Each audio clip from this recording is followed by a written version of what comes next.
When you see the whole world shaking and you feel your heart is breaking, take my hand, no hesitating. When you're just so tired of trying, all alone you feel like hiding. Together we'll keep fighting. There's no stopping us. Hold on, we're gonna make it. We're gonna make it. Don't stop now. Hold on, we're gonna make it. We're gonna mountains too high we can climb it. Fearless, we'll take in the moment. There's no stopping us. Hold on, we're gonna make it. We're gonna make it. Can you see the sun is shining like a new hope? Feel it rising, coming over the horizon. There's no stopping us. Hold on, we're gonna make it. We're gonna make it. Don't stop now. Hold on, we're gonna make it. We're gonna mountains too high we can climb it. Fearless, we'll take in the moment. There's no stopping us. Hold on, we're gonna make it. We're gonna make it. Don't you give up, don't you give up on me. Don't you give up, don't you give up now. Don't you give up, don't you give up on me. Don't you give up, don't you give up now. Don't you give up, don't you give up on me. Don't you give up, don't you give up now. Don't you give up, don't you give up on me. Don't you give up, don't you give up now. There's no stopping. Good evening. I'm sorry I'm a little bit late. As you see, the clock up there is going on 7:15. Had a little technical problems with my software. It wasn't working well in Chrome. I had to go into Microsoft Edge. Was getting a lot of distorted sounds. So that's how it goes when you do these podcasts. So I'm Chris Gargiulo.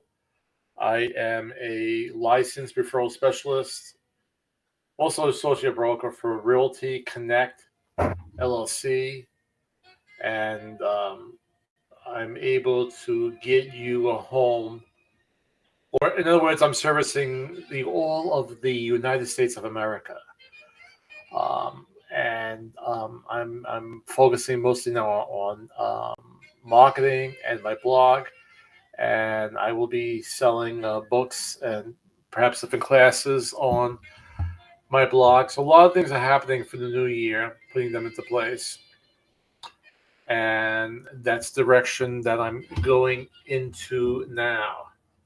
As you see, I'm kind of set for Christmas. And, and this is, by the way, Real Estate with Mr. G. It's my podcast and also my blog. Okay. A couple of things that's been happening is that rates have gone down, mortgage rates, but the jobs report was very good. It came out Thursday. I think it was Thursday or Friday. And this is going to push the Federal Reserve to actually increase rates more. So it came down a bit, came down to about 6.5, 6.5. I saw some people got a little bit lower, but we'll talk about that. So let me do my little introduction. Again, I'm serving all of the United States of America. Here's my intro.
Okay.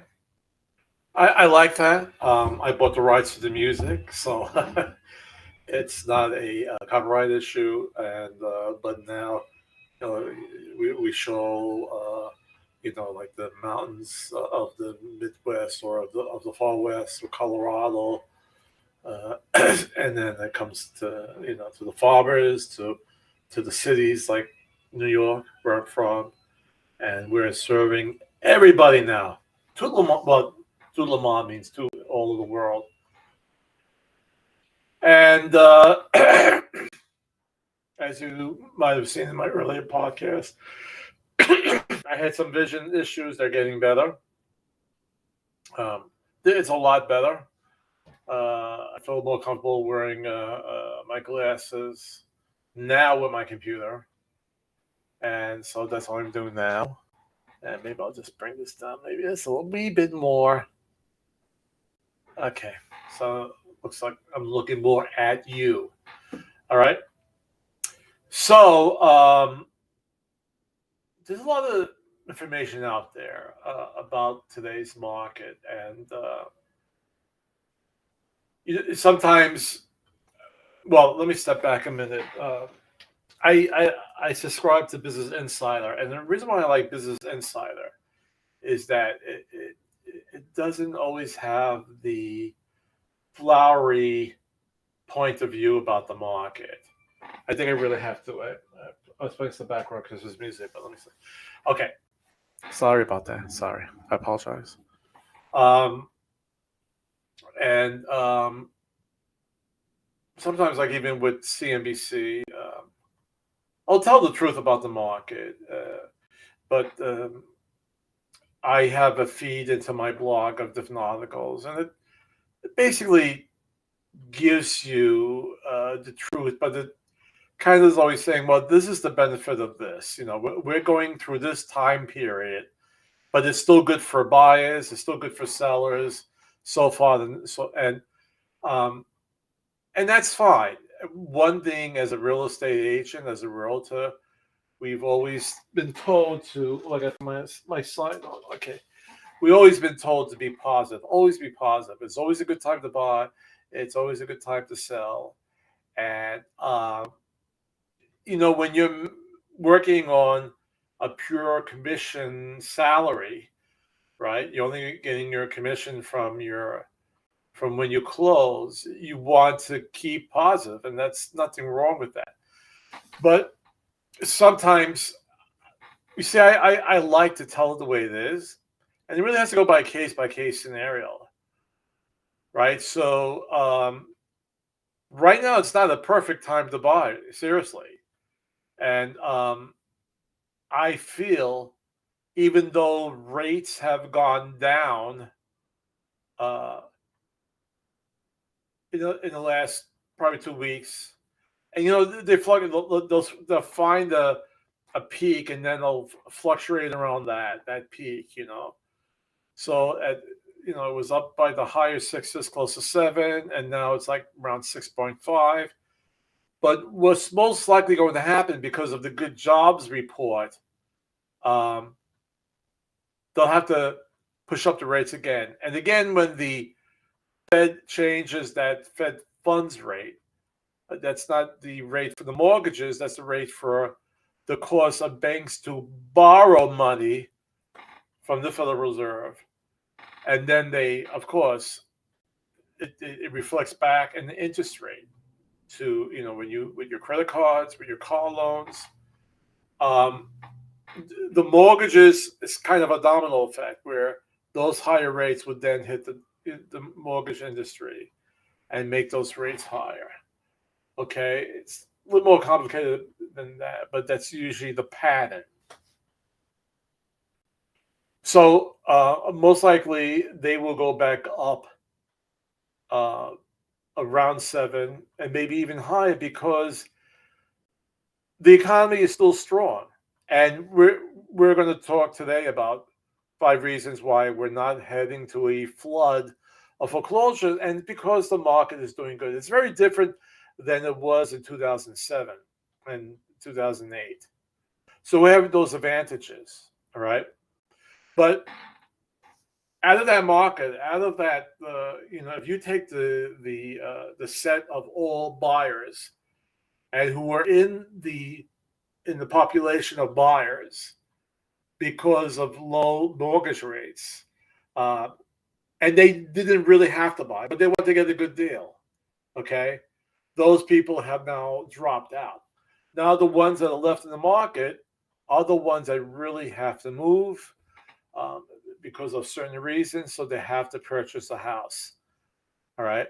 So for those people who are looking, um, a realtor or real estate agent really has to work in their best interest and work with them along with their mortgage company to get them the best rate, the best program for them.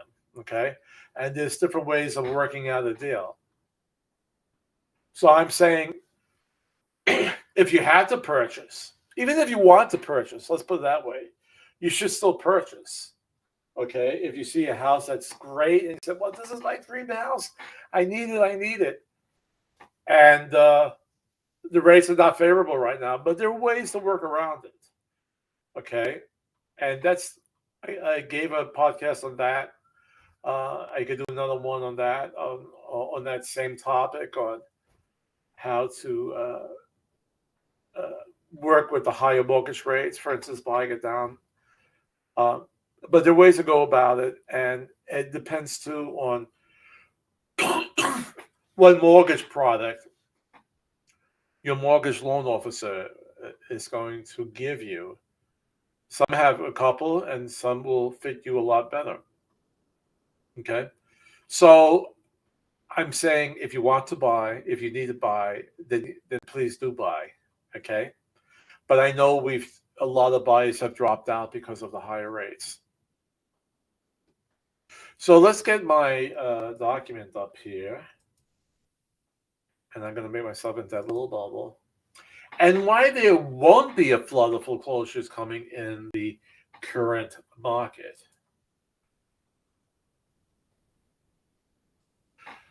Now we see a shift in the housing market, as I just said, that it's still a seller's market. Oh, I needed that stuff. I'm sorry. It's still a seller's market, but it's changing. Okay. A year ago, maybe a little more than a year ago, a buyer came in and they may not even have done a home inspection. They took it as is, or if they did a home inspection, they did it for informational purposes only. And they purchased the house, usually at a higher price than the asking price. Okay. But we're asking why there won't be a crash as we saw in 2008. And one of the big reasons why not as many homeowners are in trouble this time. And one of the reasons that this is true is the way the mortgage lending industry has changed, where they were more careful with giving out loans. And the biggest culprit was the adjustable rate mortgage. And let's say it had a range from 2 to 8%. And back in 2007, the mortgage loan officer would qualify you at that 2%, but not see if you could pay for it if it went up to 8%. They say, well, you're in a company, you'll be moving up the corporate ladder and making more money, so there won't be a problem. But it was a problem because not everybody got that raise. And so what they do now, if you get an adjustable rate mortgage, which is still a good product because now it's being done more carefully, is they will see if you're eligible at the higher rate at this point of time right now. All right. And now it's a lot safer. So they know that you can pay that mortgage at 8%, even though you're going to be paying maybe at 2% or 3% in the next few years. We're going to give you that mortgage. So that's the reason why people are better off because of strict lending practices. And there have been fewer foreclosure over the last 2 years. And I know that because one of the jobs that I had, I would do evaluation for hard lenders where people would use the hard lenders' money to purchase the home to flip it and see what they could resell it at. And I haven't done it in over 2 years now because there's really very few foreclosures out there. And it could be too, like it says here, during the pandemic, many homeowners were able to pause their mortgage payments using the forbearance program. So a lot of things were out there to help people during this hard time. And in this graph here, it shows that, of course, in 2008, 9, and 10, there was extremely high foreclosures. Then it started coming down. And now in 2022, it's raised a little bit, but it's still nowhere near where it was around 2010. And this is a big one too. Most homeowners have more than enough equity to sell their home. So even if we get into recession next year and people lose their jobs, they're selling their homes with enough equity in there that they will be able to pay off their mortgage, any type of commissions, any type of taxes, and they will have cash in their hand. Either if they want to downsize, if they want to go back to renting, they have this plus on their side. So homeowners have high levels of tappable home equity today, providing a cushion to withstand potential price declines, but also preventing housing distress from turning into a foreclosure. The result will likely be more of a foreclosure trickle than a tsunami. Okay? So we're definitely not in a situation. I don't see a lot of foreclosures coming out in 2003.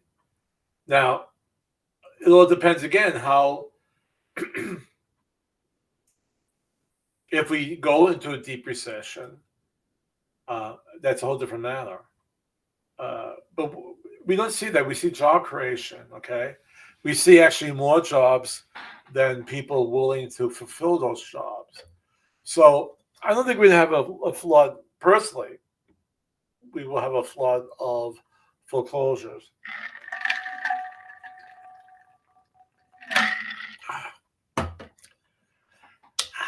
That iced tea is good.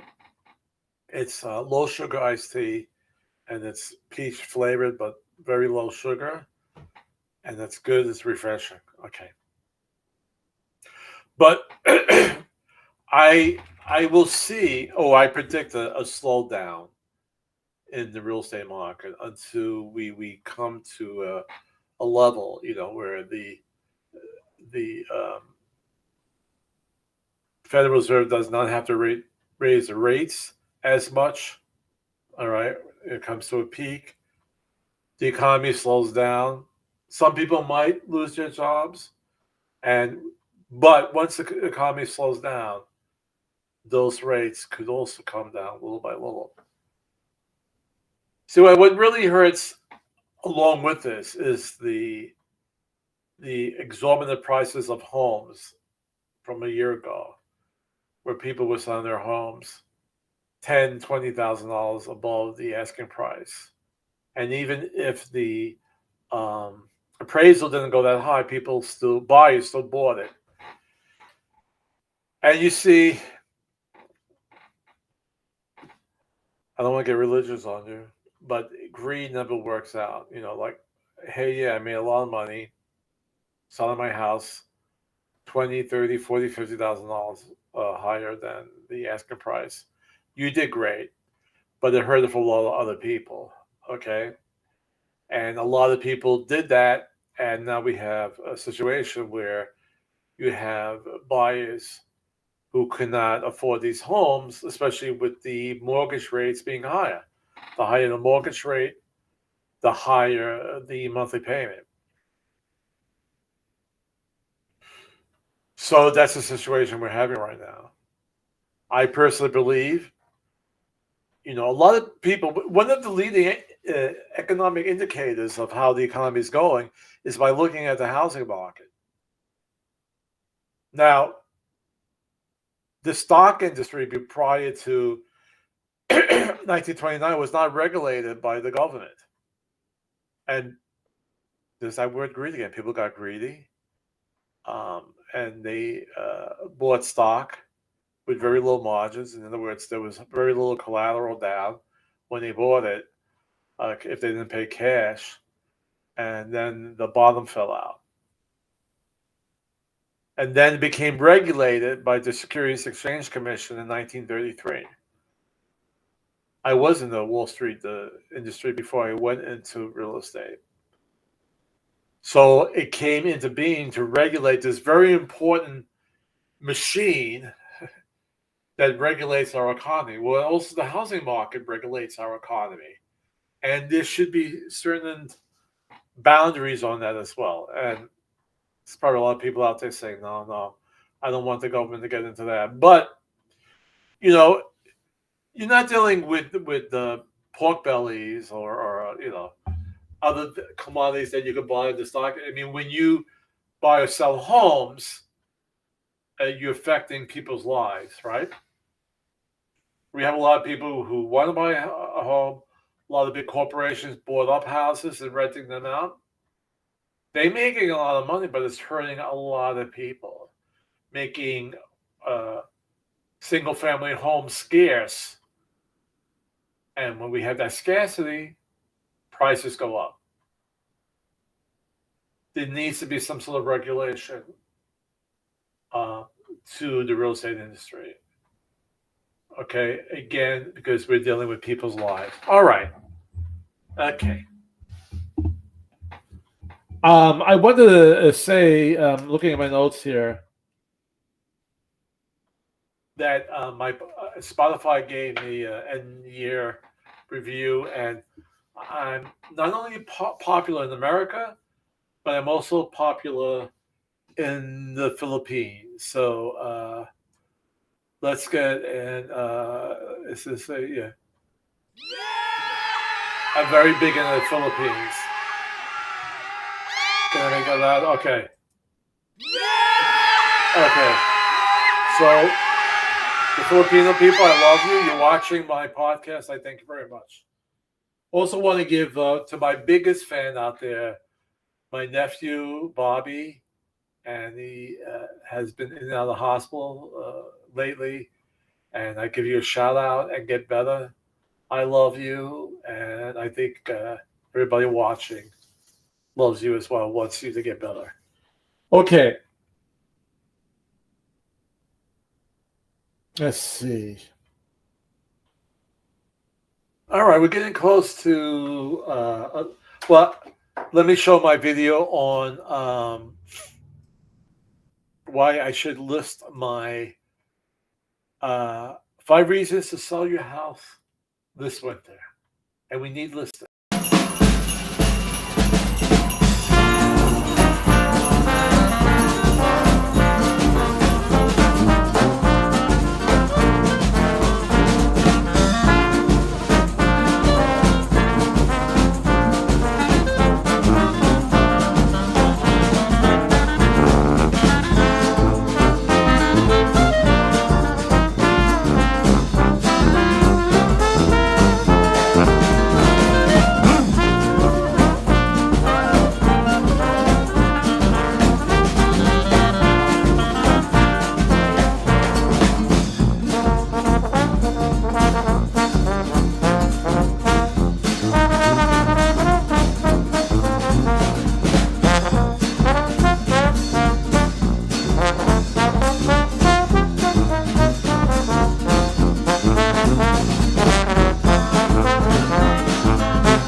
Hope you like that video. I added the Santa effects and the music to it just to you might have seen it elsewhere, but not with my special additions to it. Okay, so 5 reasons to buy a house. And the thing is that people who buy in the winter uh, are really motivated. If a lot of people, again, people who have the leisure to buy out, the prices were good, but I'll wait now. It's wintertime, it's Christmas. I don't feel like, dealing with that. I want to go to Christmas parties. So I'm not going to do that. But the ones who are really out there, who are knocking on doors, or they're out there with their realtor, um, they are serious. So you know it's up to you. If you don't want to be bothered with people coming to your house for the holidays, then. But the ones who are looking now in December are the real motivated ones. Okay. All right. Now my new I'm not even going to show you my overlays for my guides to buy your home or sell your home. We just had the full, well, not just uh, the full editions what's on my blog right now, but on Monday I will be posting the winter edition. Okay, they're always updated quarterly, so that's coming up uh, this week. And when I do my podcast next week, I'll make sure that you're able to see it. All right. All right. So to my producer, William Burgess. Just have to get my stuff here. I hope you had a happy Thanksgiving, and I hear that we have a special celebrity in the audience, and it's a cat playing the piano. Yes, Mr. Jew, I had a wonderful Thanksgiving and now preparing for Christmas. In our audience today, we have a very interesting celebrity. He is Fingers the cat, who has learned to play the piano since he was a kitten. Straight from Juilliard, ladies and gentlemen, Fingers will play the holiday favorite, Jingle Bells.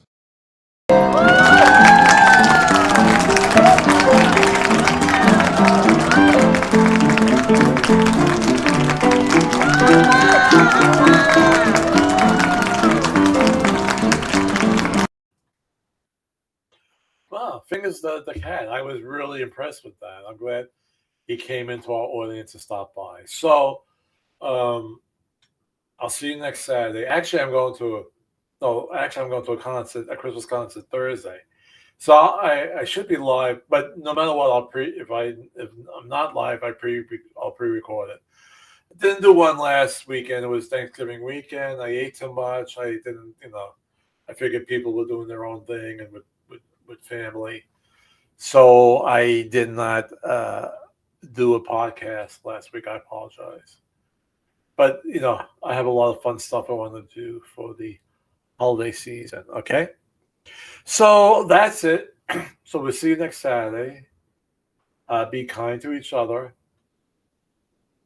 And remember, the greatest power we have is to love. And the greatest gift, each other.